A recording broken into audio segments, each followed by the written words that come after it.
and welcome. You are watching QTV and you are watching The Week in Review. I'm Ade Darami, your host, and across the table from me, it's not the usual suspect. This week I have friend and colleague Mamoudou Gajaga. Gaj, welcome to the program. Thank you very much. It's always a pleasure to be here. It's been a long time. It has been a while, but you were very good the last time. And yes, most of you recognize Gaj as our senior sports reporter, but he's a guy who has quite an interest in news generally, as you'll find out as we delve into the program. So, the program is called The Week in Review for a very good reason. We take 10 stories that we consider worthwhile going into in some detail. And over the next hour or so, we'll go into them in some detail. And you're asking, such as what? Well, this week we had the health authorities tell us that Gambia had registered its first Mpox case. So that one caused alarm and consternation, but we've been told not to worry, but you'll find out more. And also, Gambians Against Looted Assets, Gala, they took to the streets to say that no to corruption and end to corruption, and that was quite an interesting one. President Barrow this weekend visited Nigeria to extend his condolences to President Buhari, late President Buhari's family. Also, we couple of stories where we go abroad. We go to Cameroon, where 82 people, yes, you're not having problems with your hearing, 82 people have registered to contest the presidency, and to Eritrea in the Horn of Africa, where yet again Eritrea and Ethiopia are having yet another argument. So these are some of the stories on the program tonight. So let's get things off and running, shall we?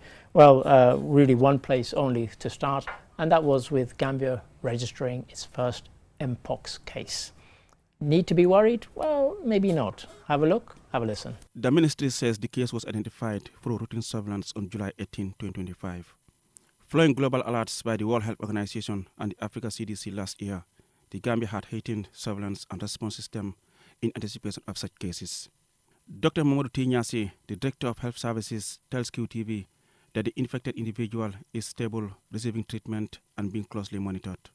The rashes and the blisters have healed, and the skin has new skins have started developing, meaning that she is not contagious. That's why she is on self-isolation to make sure that nobody gets infected, so that we continue the surveillance to strengthen our surveillance system so that nobody is affected within the community and the compound she's living.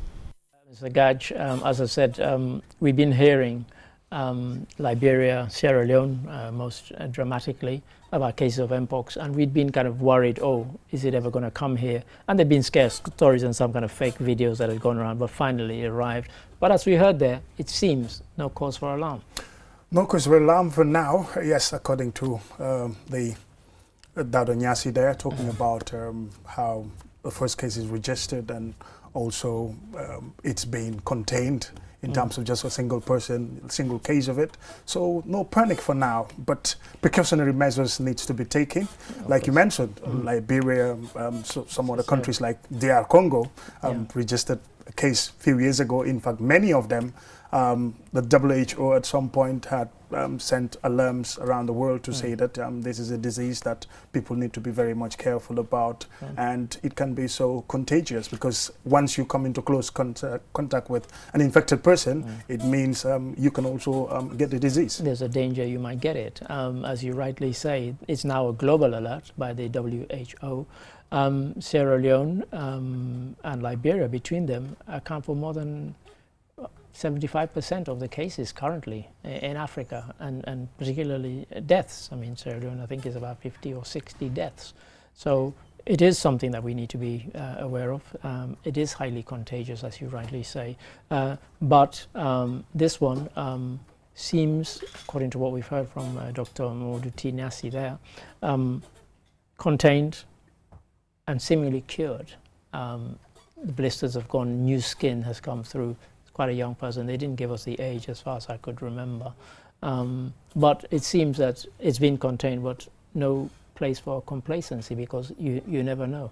It reminds us of the COVID. Once we heard that, our neighbors registered their first case, yes, of course, we're on the surveillance, we're on the alarm that, it's getting closer by us, as long as people are moving, as long as people are coming into contact. So these are things that are bound to happen. So I think it's precautionary measures, staying alert, staying on our feet, and making sure that, all health facilities, whenever somebody sees a case that they don't recognize, they visit the nearest health facility to be able to know their status. And this could be something new, not so new, because the pictures and videos that we see online about it shows really, really serious.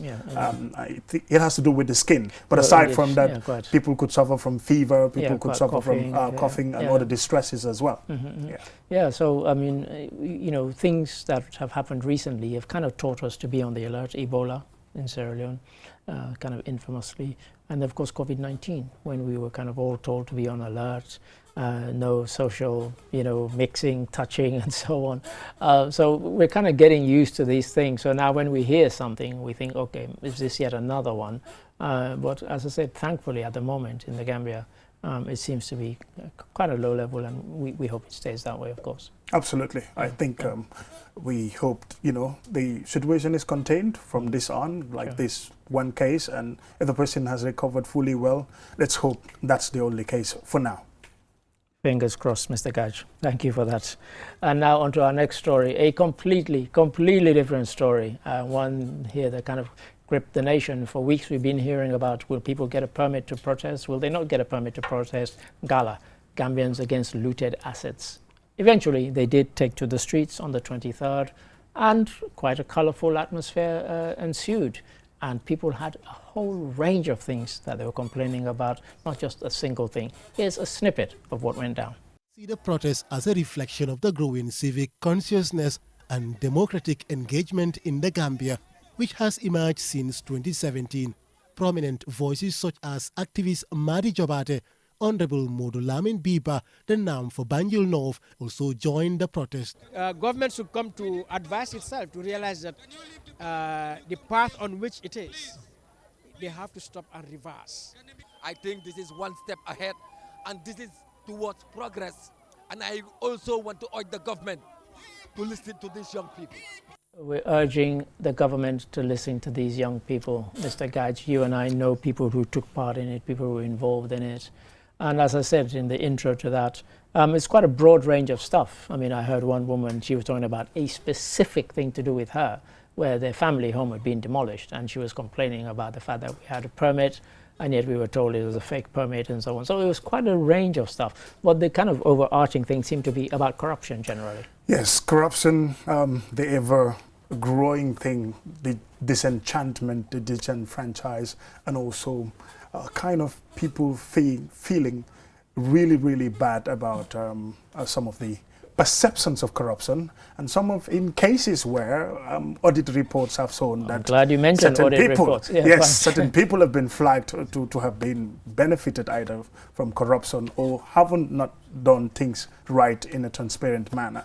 So I think it's a whole range of things, like you said. If you look at the placards and the pictures there, it shows people have different agendas. People have different things that they are fighting for. Some but the people main goal, football, exactly. GFF Moscow, GFF corrupt, and all of those things. You see it on the placard. So there's a whole range of issues that people are talking about, but mainly about assets being looted and also accountability, transparency when it comes to government, whether it is their spending and whether it also has to do with officials who are found wanting to be maybe mentioned in a corrupt case or environment. Kind of the youth want those people to be brought to book, prosecuted also. Yeah, I mean, you mentioned government, and I think we've also recently seen the Local Government Commission. And so we're not just talking about central government. It seems that the kind of this rot of corruption, people tend to say, oh, government. But then what we've heard and seen from the Local Government Commission tells us that we have cause to be worried. And do you think this is part of what spurred people on? Things like these commissions that are ongoing right now. A, the fact that they're on. B, the fact that we've had commissions in the past and we've had audit reports that have flagged up corruption.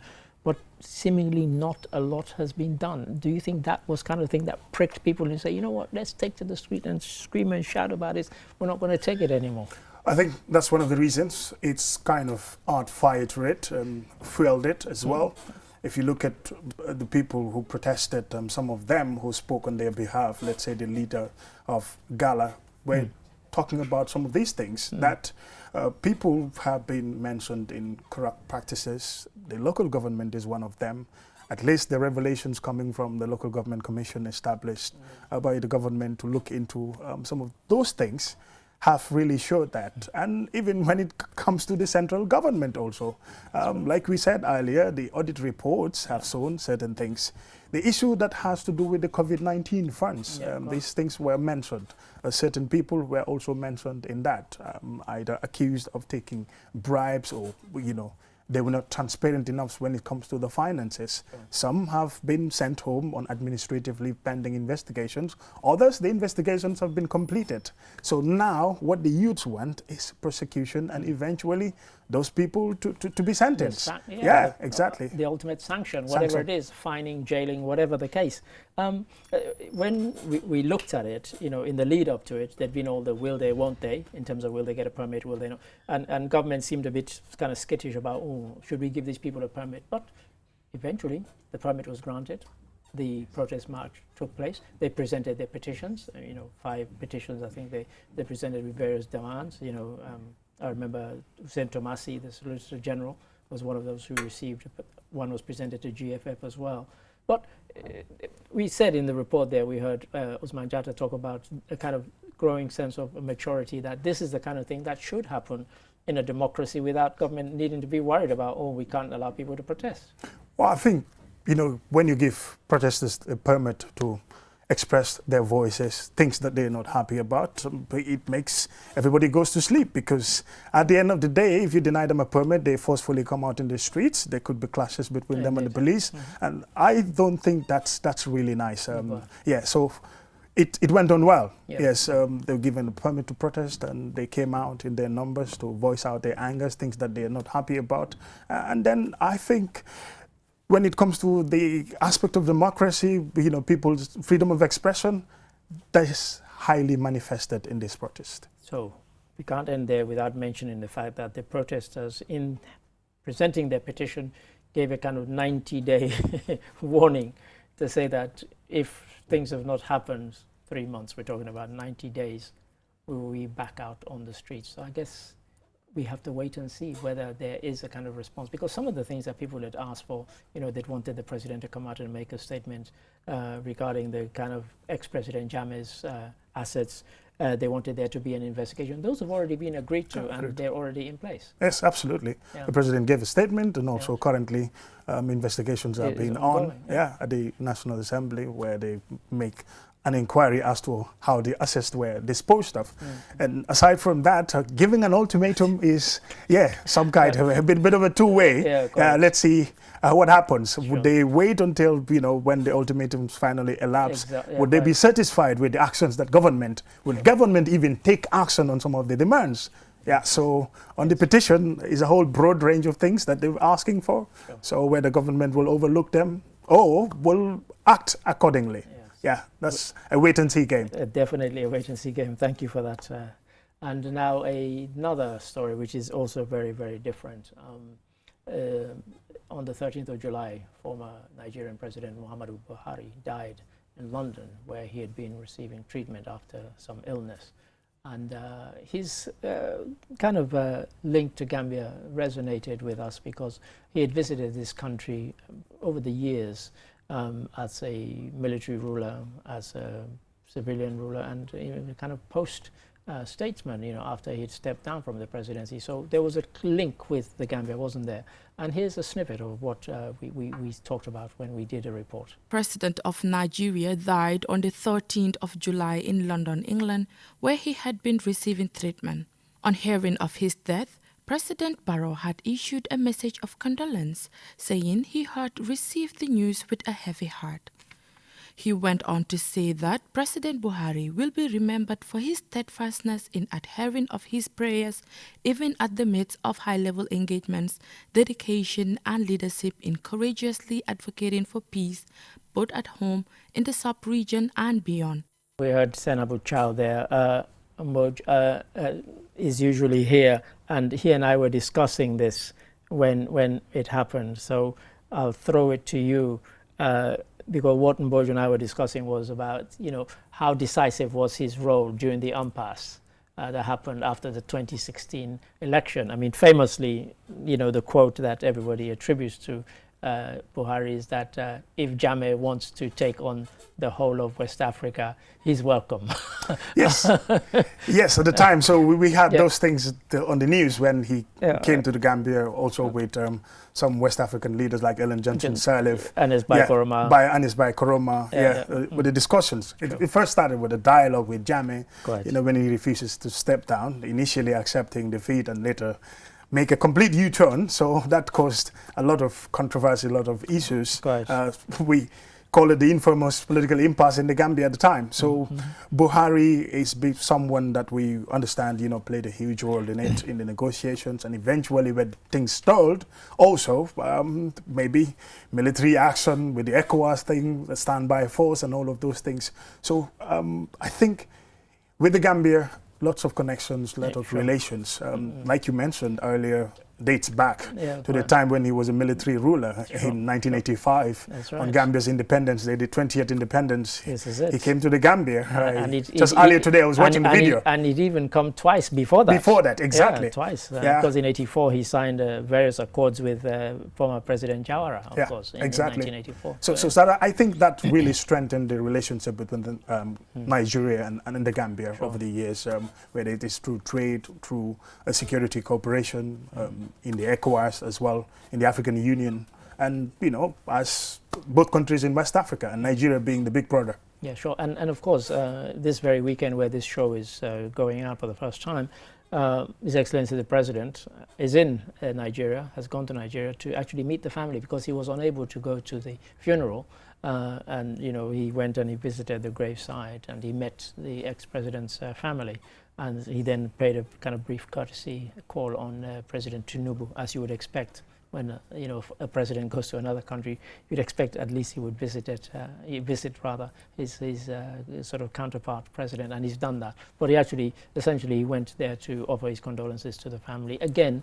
And the ex-president's son Yusuf said, the fact that you've come here shows that my father had a reach beyond the Nigeria, and the fact that you've come means that he's impacted other countries other than his own. Yeah, he even mentioned it in an interview with NTA, Nigeria Television Authority, that Buhari played a significant role into his ascent to power. So he talked about that, and you could see the reason why he had to go all the way. Yes, sending condolences through message or email or something wasn't enough. He had to be physically present there and offer his condolences to the family. And I'm thinking that the people of Nigeria, Buhari's family, and also the current President Tinubu would really appreciate that. And so they've said from what we've heard this weekend. Well, thank you for that. Thank you for that. Story number 4, Africa Continental Free Trade Area. We've been talking and talking and talking and talking about it. Well, the Secretary General of the agreement, and he paid a visit to His Excellency the President this week. And Gambia is a kind of early adopter of this agreement, as you'll hear in this report. The visit marks a significant moment for the Gambia as it continues to position itself within Africa's evolving single market, an initiative that promises to reshape the continent's trade landscape. On April 1st, 2019, the Gambia became the 22nd country to ratify the AFCFTA agreement, a milestone that enabled the AFCFTA to officially come into force. This important move not only showed the Gambia's strong commitment to regional cooperation, but also helped bring the entire continent closer to a unified market. Once functionally integrated within the AFCFTA framework, businesses in the Gambia would have access to a wider market. Currently, the population of the Gambia is pegged somewhere around 3 million. but the population of Africa is 1 billion. So we'll have access to a population of 1 billion people to trade, to market. Access to market, that's what this is all about, really. You know, we talked about Gambia as long ago as 2019 being, signing up for this agreement. And now Secretary General has visited the Gambia, but not every country has signed up, which is why it hasn't really kind of taken off. I've been to a few conferences where this trade agreement is being discussed when it comes to Africa Continental Free Trade Agreement. If the agreement is there, but its implementation is where I have a problem with. Many a time, yes, these things could be on paper, countries showing willingness and also commitment to we've seen it in ECOWAS. Exactly. But its implementation, once you leave the Gambia and then you go to fellow West African countries, even Senegal, and then in terms of trade, there are regulations which apparently would restrict you to do certain things. And then aside from that, if it is Guinea-Bissau and other countries also. So yes, continental free trade, it would boost business, it would boost markets, and as well as, in general terms, economic growth for both countries who are involved in this. But unfortunately, this is not being realized. Yes, conferences have been done about it, agreements have been signed, but its implementation is what I have a problem with. And it is what we always seem to have problems with, because as I said, in ECOWAS region itself, we have theoretically agreements, free movement of people and goods. The famous phrase, or infamous it has now become, because it's not so free, is it? And so if we can't even do it on this kind of micro level, what are the chances that we can do it on the macro level across the whole of the continent? What are the chances? Yeah, for me, it remains a dream, a far-fetched dream. If we can't, let's sub-regionally, can't get it going, I wouldn't fancy the chance of it getting to a level where, let's say, the entire continent, we're talking about 54 countries in the continent being beneficiaries of these trade agreements, which the purpose is to boost business, to boost the economy of each of these countries around Africa. But it's rather unfortunate that has not been the case. Yeah, I mean, as you said, it's not been the case because is it because we don't believe in it? Is that why not every country that could sign up has? Because there's still many countries that have not signed up. I mean, and unless that happens, it can't really take off at all. It has to be commitment from all countries, and regulations in each country has to ensure that this thing kicks off and kicks off well. So with all the agreements that are in it, in terms of policy, locally in each country, have to made it smooth and so that because there are individual protocols that countries have to kind of sign within their own, or put on the statute books within their own countries to ensure that they are in line with the broader thing that we're trying to achieve.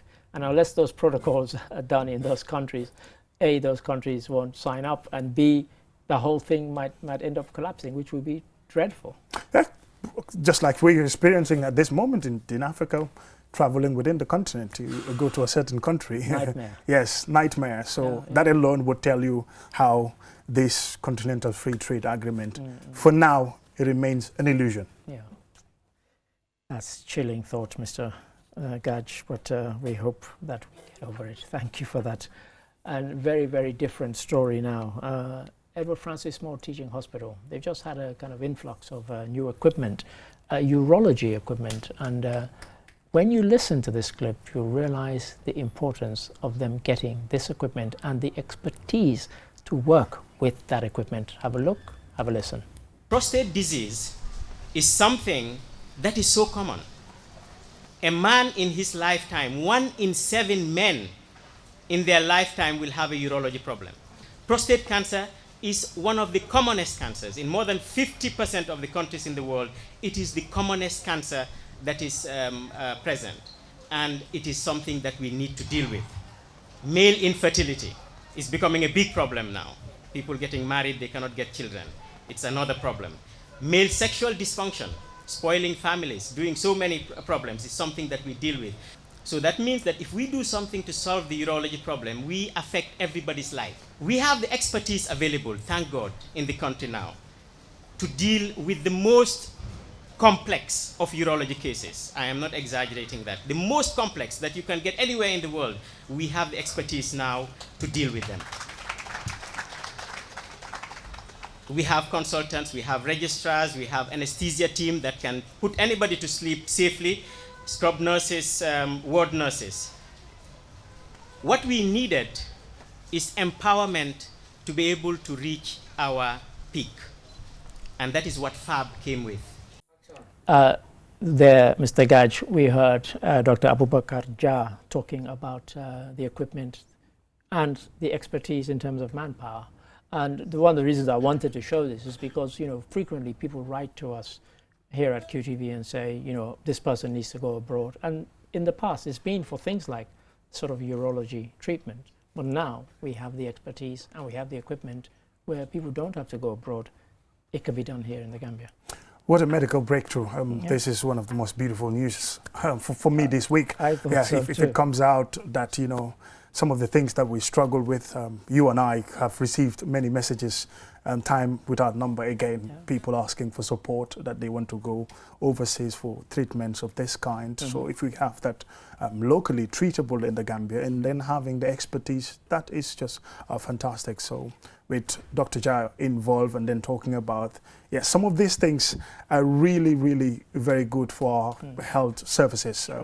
Also, a main teaching hospital, that's the Edward Francis Small Teaching Hospital. This is where the equipment is, and also some of the expertise that he is talking about. This is massive boost for our health sector. It really is, and you rightly said at Edward Francis Small Teaching Hospital, and so First Lady Foundation, Fatima Barrow Foundation, and the Qatar people were involved in this donation. That's kind of, you know, and you know, myself and both joke about the fact that I say things are a game changer, but essentially what you've just said, it is a game changer, because you know this and other diseases that in many countries, certainly in the West, kind of taken for granted in terms of getting treatment.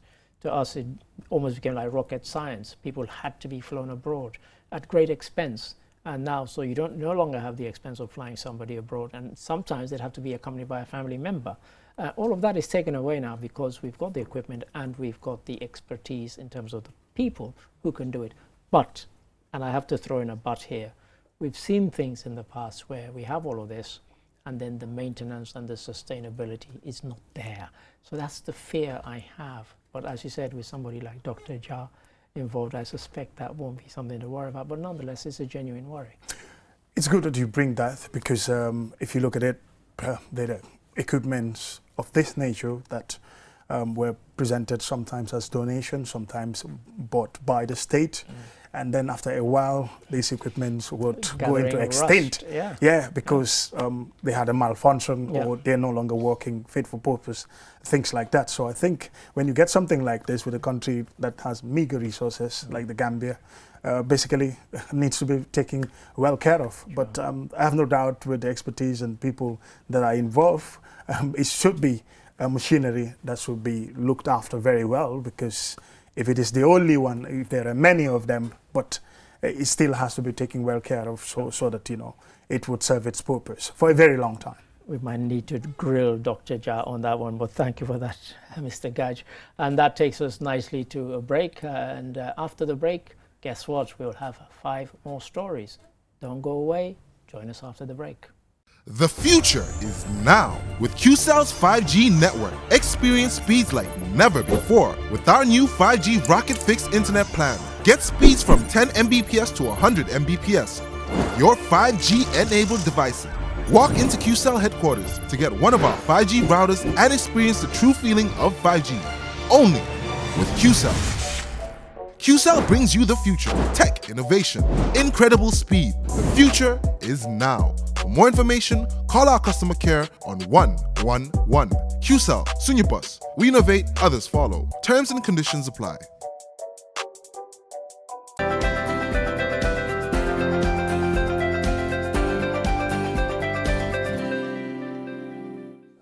Hello and welcome back. You're watching QTV and you are still watching the Week in Review. If you're with us in the first half, and across the table from me I have Mr. Gajaga. Mr. Gajaga, I've enjoyed your interjections so far, and we have Lamindi Sonko doing the signing.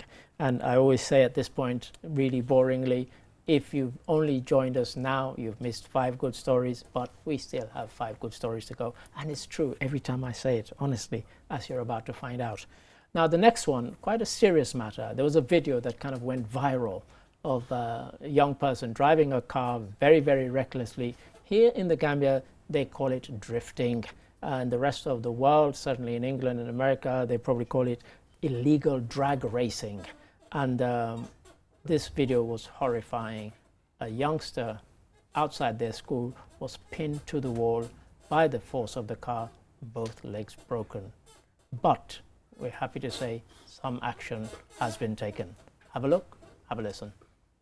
The Gambia police force has moved quickly, arresting and charging 20-year-old Malik Baji for a reckless and negligent act after he recklessly drove his vehicle within a school zone and hit grade 6 student Abdurrahman Ba at Abuko School. Here is ASP Modo Musa Sisaho, PRO, Gambia Police Force.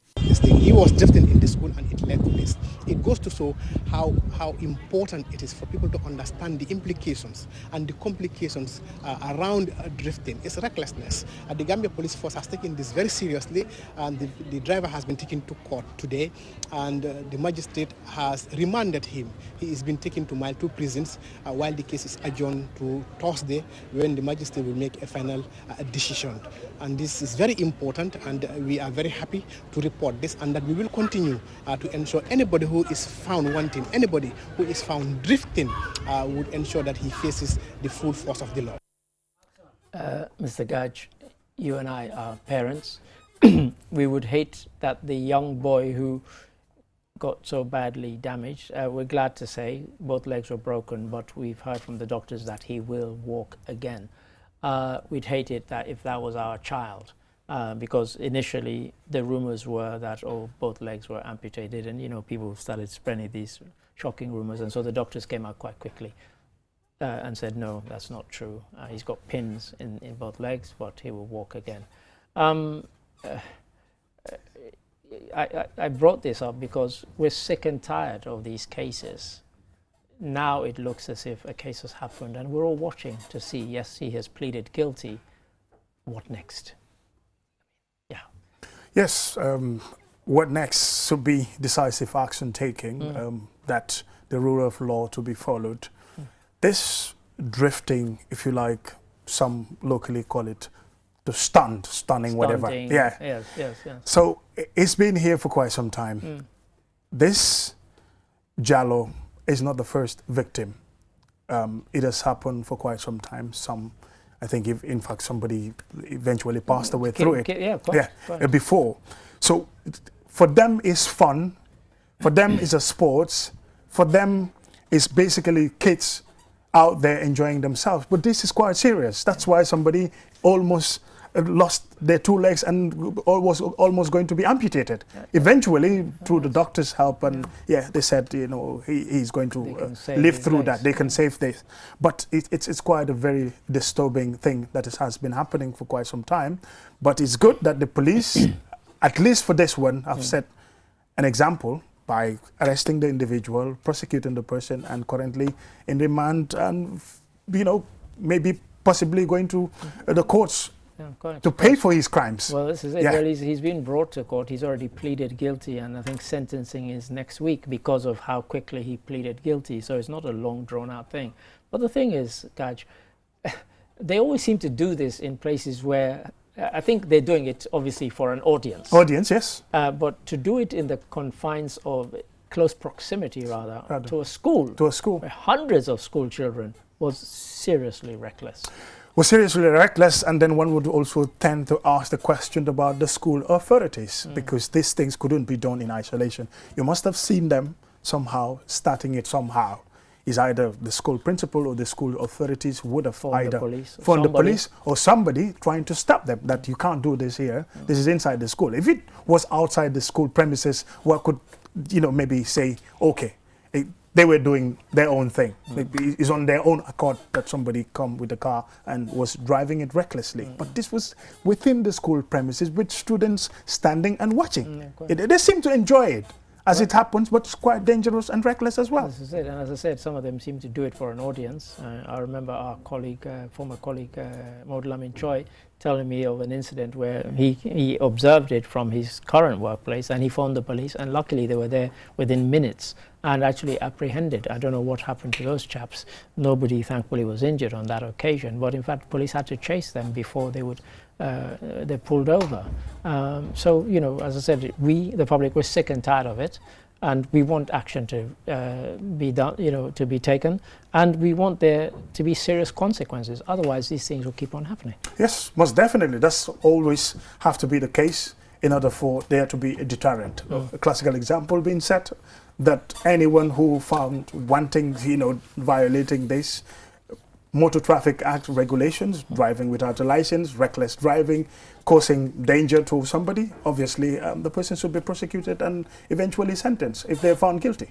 Thank you. I think we're both in very firm agreement on that. Thank you for that, Catch. And now story number 7. Recently, 25th of July, is commemorated annually as World Drowning Prevention Day.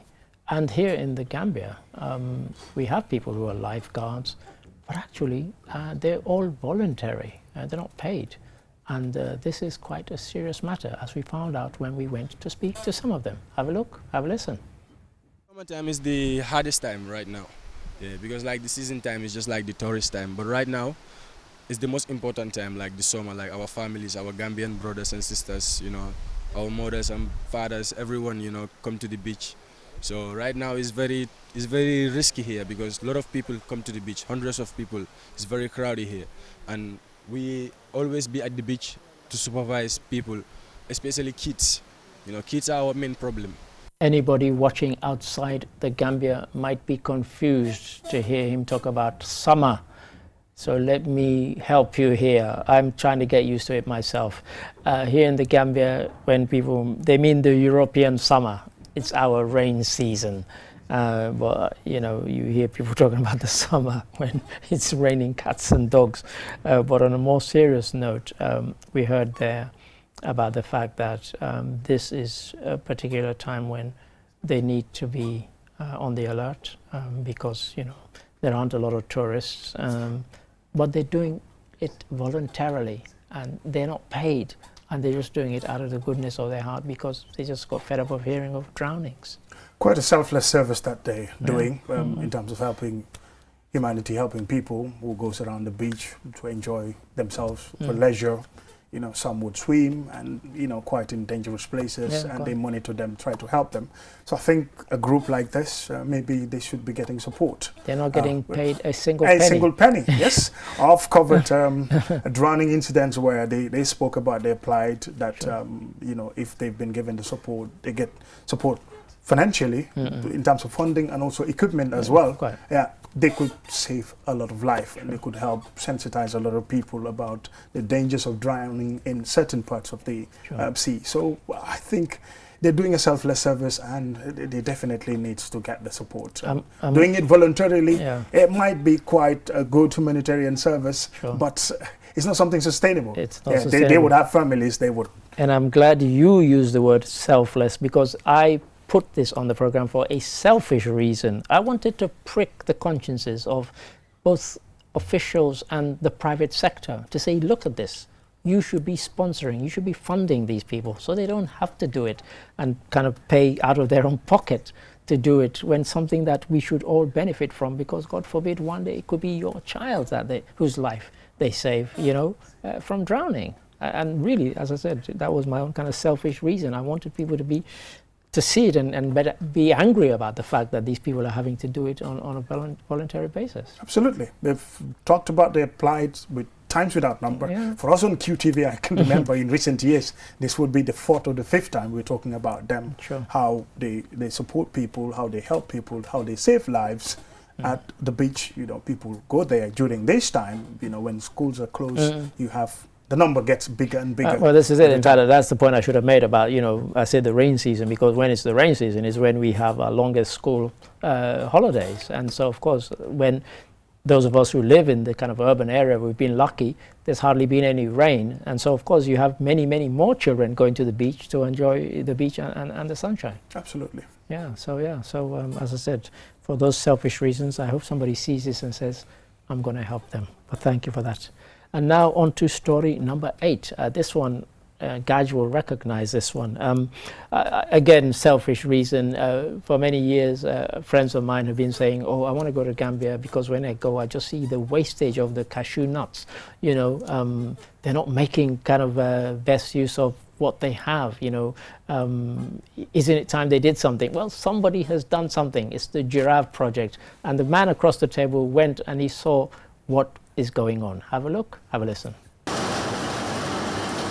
The sound of heavy machinery fills cashew gum as cashews go through steaming, peeling and drying, transforming it into a ready food commodity for the market. These men and women work tirelessly in the factory, operating machines and using their hands to add value to cashew products. Women often separate the nuts from the kernel. Sally Sanyang and Suleiman Silla say what their jobs entail and what it allows them to do. This work has really benefited me and everyone else who works here. We've been working continuously for a long time. However, if the support is available, we want the work to continue without a stop. The machine has made our work easier now compared to before. Well, we have to take Mr. Gajaga's word that he was at this thing because, viewers, let me tell you, he came back with not a single cashew for his colleagues in the office. I don't know how that is possible. But on a serious note, I go into a shop here and I can buy cans and cans and cans of imported cashew. And when I say to the people at the supermarket, where's the local stuff? Oh, we don't have it. I mean, I had to hunt around before I could get. You see people on the streets, but that's not exactly ideal. It should be in all our supermarkets because we have it in abundance. Absolutely. Well, you went there and you were quite impressed with what you saw. I'm very much impressed. This being a company that's been in existence, let's say, since 2014, but operating on a very low scale at the time. Yeah. But with the Giraffe project, like I mentioned in the story, is a $108 million project, broadly for the Gambia, Over the agricultural project, for the agricultural sector, adding value and also boosting agribusiness. Adding value is the bit, and that's what we saw. Exactly. Yeah. So these cashews, they buy from local farmers, and then they start processing them. With the Giraffe project, they've got new machinery. New machinery, new expertise, so it makes the work easier. Like they said, initially 1 ton, 2 ton, 3 tons. And now they're talking about 20 tons a day, which was when I heard that, processing for a month. When I saw it in there, I thought this is a typo. But but exactly, it's a fact. Yeah, so the owners, I would say the proprietors were saying that, okay, it's meant for the local market in terms of getting it as far as possible to get the local market with the cashew nuts. But again, exporting, they said they were doing it, but after a while it stopped because they had a problem with machinery. But with this massive boost now in terms of production capacity, I think definitely they're on the right track to be able to get it to the local market and export the rest as well. Fingers crossed, because where you went, you saw them, they steam, they peel and they dry, all machine aided and packaged beautifully. And as I said, I go around, I hunt because I like cashews, which is one of the, again, and if I may just jump in here for a second. Jump in. Yes, I asked them for some little cashew to taste it. They said, oh, okay, I know locally you are used to, okay, when you get the cashew nuts, you burn them and then He said it hasn't got to the stage where Right. you would, they're edible at the time. You can eat them. Because we like them kind of very, very brown because they've been exactly. Kind of so they said it has to go through one more stage. Yeah, right. So before you advise to eat them at the time. So next time go for that one more Absolutely. stage. Well, thank you for that. But as I said, again, to be serious, this is something that has made huge difference to that particular business because really they could only take their cashew production to a certain level. Now they can take it to that level and beyond, to the extent where we heard them saying that now they're thinking of exporting to other countries, which will be fantastic. Employment creation. Lots of women, male, people around that surrounding comes there, and the cashew processing factory. Thumbs up to the Giraffe project. I mean, I love projects like this, that kind of things. And hopefully, we talked about sustainability. We hope this is also something that's sustainable because, as I said, the 108 million is for 7 years. But hopefully, these businesses that get that funding will be able to kind of stand on their own feet, and they won't need to be propped up by any external funding. Yeah. Absolutely. Oh, wonderful. Thank you for that. And now, you know, elections are happening everywhere, and sometimes elections are kind of on a knife edge. Sometimes it's a kind of foregone conclusion. I suspect Cameroon is one country where elections are a foregone conclusion. Why? Well, since independence, 65 years ago, they've had 2 presidents, Amadou Ahidjo and the current incumbent, Paul Biya. He's 92 years young, and he's aiming to be the first president to still be in post when he's 100. And he might do it. But this year, 82 people, including him, have thrown their hat into the ring for the next presidential election. Have a look, have a listen. The 2025 presidential election in Cameroon has witnessed an unprecedented surge in candidates. By the midnight deadline on July 21st, 82 individuals had officially submitted their candidacies, according to a list released by the General Directorate of Elections shortly after the deadline. These filings, made at Elecam offices nationwide, are a historic milestone in the country's electoral history. The surge is particularly notable compared to the 2018 presidential election, which recorded just 29 candidates, which was considered a high number. Many Cameroonians attribute this sharp increase to a widespread desire for political change, fueled by the growing public frustration with the current situation.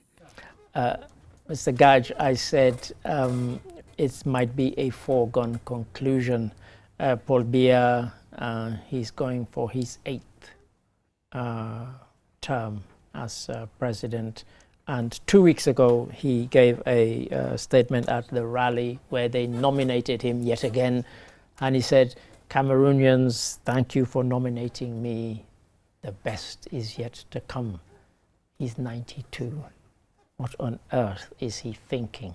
I know they say don't judge a book by its cover, but I went on the Elecam website, and some of the people you would have seen in the report there are the people who were filing.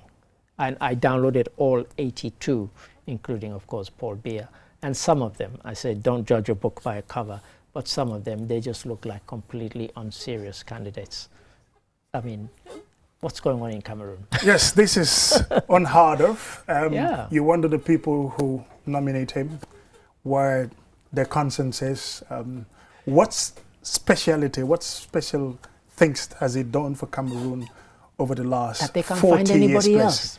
Can't they find anybody else? Is there not a suitable candidate to replace him? Is he irreplaceable? Is he going to die in power? Because it appears he's getting closer to that. If he's 90 plus years now, 92 years, and then he's seeking another term, we're talking about maybe in another 96 years, and then another term again.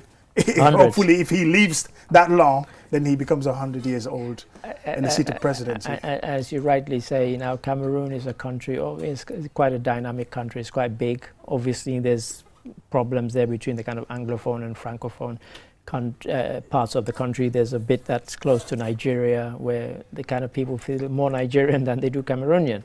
And so the country has had problems, really. But nonetheless, this person, Paul Biya, has been there, and it looks like he intends to stay there until he drops dead. Absolutely. You know, so, you know, 82 people, and, you know, I kind of smiled when I read some of the commentary in some of the Cameroonian papers saying this is a sign that, you know, there's a desire for change. If there's a desire for change, all those 81 others would back a single candidate. Yeah. To be, otherwise, he's got his core support. The people who benefited from him, they're still going to vote for him. Well, if you have 81 other people, then it's going to, the votes are going to be spread across. That's the danger. That's some of the things. And like you talking about the other candidates being unserious, I think is a case of 2021 elections in Gambia when a guy came in with a taxi, hired a taxi, and then, you know, came. I'm not saying there is anything wrong with that, but, you know, of course, if you want to contest for the presidency, people expect you to come with a crowd and you know, at least a convoy of vehicles to get to the election nomination, but something like that. So I'm sure some of these 82 candidates, maybe majority of them are just throwing their hat into the ring, but and basically some of them had 0.0% chance of getting they probably vote for themselves and nobody else will vote for them. Exactly. I mean, but as I said, and people don't need to take my word for it, they can go on Facebook. There's an ELECAM page, ELECAM, that's the Cameroon Electoral Commission page, and they can see all 82 candidates and they can make up their own minds. But as you rightly say, some of them are very unserious and very unlikely to get even a single vote. But we'll wait and see. Thank you for that. And this takes us nicely to our final story. And we're still outside of the Gambia. We're in the Horn of Africa. Eritrea, since their nasty, nasty war of independence against Ethiopia, things have never been easy between the two countries, and they're not getting any easier. What's happening? Have a look, have a listen. Werki has been the country's only president since then. A brutal war between 1998 and 2000 claimed tens of thousands of lives and has left a legacy of deep mistrust. While a historic peace agreement in 2018 briefly signaled a thaw, mutual suspicions have persisted beneath the surface. The latest strain in ties, according to Eritrean authorities, stems from Ethiopia's renewed efforts to secure access to a seaport, a strategic priority for the landlocked nation. Eritrea views its Red Sea coastline as a symbol of its hard-won independence from Ethiopia and fears that granting Ethiopia port access will undermine its sovereignty and territorial integrity. You know, this is a big project by Abiy Ahmed of Ethiopia, but in a way it's a kind of a non-starter, because when they had kind of colonized 1935, they'd colonized Eritrea when all the kind of interfering European powers pulled out, and they said, you know, Eritrea was now a province of Ethiopia. Of course, they had access to the Red Sea because, you know, that is the coastline of Eritrea. But now, to get to that, they'd have to go through Eritrea, and it's very unlikely that Eritrea is going to grant that for those reasons we just heard towards the end of that, territorial integrity and security. Yes, the issue of sovereignty is at stake here. Yeah. So for Eritrea, they remember, of course, the past, and Ethiopia being a big country with lots of resources, and in terms of the power issue. And look at the population. Yeah, population. 103 million to 2-point-something million or 3-point-something million. Regional influence as well. So Eritrea will always fear a similar thing could happen. If perhaps there are some benefits to the deal if agreed, if they come to consensus with it, but I think the fears far outweighs some of the benefits that Eritrea could get out of this. Well, this is it. And of course, Eritrea is a very militarized country where the majority of adults have to serve in the army, national service. And before, it used to be 18 months, 2 years, and now it's a kind of open-ended term where some people are complaining because, you and I talked about this, they've been there for 10 years when they thought they were only going to be there for 2 years. And so a lot of them are going on their version of the back way to Saudi Arabia and the Middle Eastern countries, because of course they can go through the Red Sea. But really, if Ethiopia wanted access to the Red Sea, the only other place would be Djibouti, And again, Djibouti would say, well, no, sovereignty, security, how can we give you access? So for me, even though, you know, Abiy Ahmed has talked about it, it seems something of a non-starter, and I'm wondering why he even brought it up. Yes, and this issue of regional conflicts between countries, let's say in the early 90s, late 80s as well, these are things that Africa needs to avoid, especially this part of Africa, the Horn of Africa. Horn. Yeah. You have Somalia, Somaliland, you have Ethiopia, Eritrea, you have Djibouti. I mean, Djibouti is relatively quiet, of course, but the rest of it, you know, is kind of contested territory, pretty much, really. Yeah, particularly Somalia and Somaliland. And of course, as I said, ever since 1993, when they broke away, you know, gained their independence, Afwerki has been the only president they've had, and he looks fairly fit. So I suspect he'll be another one who'll be there when he's 92. But on the matter of the Red Sea access, I really can't see it happening. Yes, it will be quite difficult because Eritrea are looking at the issue of maintaining their sovereignty, and they had a brutal past with Ethiopia. And for Abiy Ahmed, it's about tapping into the economic gains of this access to the Red Sea. Yeah, I mean, I have lots and lots of Eritrean friends in London, and I was telling you this off air. And because of them, you know, I've watched lots of documentaries about it. There was one, which I wish I could remember the name of the documentary, and there's one guy there, and he said, look, I'm not Ethiopian, I'm Eritrean, even though they keep saying that we're a colony of theirs. And he said, they just want to dominate and step on us for as long as they can, and we will never let that happen. And this was during the war, actually. This was even before they kind of won their independence. And that is the thinking. And it's going to be almost impossible to get over that kind of attitude to say, yes, let's give these guys access, because they fear them so much, just because of the sheer size and economic might of Ethiopia compared to that of Eritrea. Yeah, because if supposedly something like that happens, eventually it becomes maybe annexation, kind of taking the greater chunk of it. Yeah. So I think we might hear more about this, but I think that brings us to the end nicely. Thank you, Mr. Gaj, for stepping in, and I hope you've enjoyed it. I certainly have. And of course, to you, the viewers, thank you for watching, and we hope you keep watching. And until we come your way again next week, goodbye.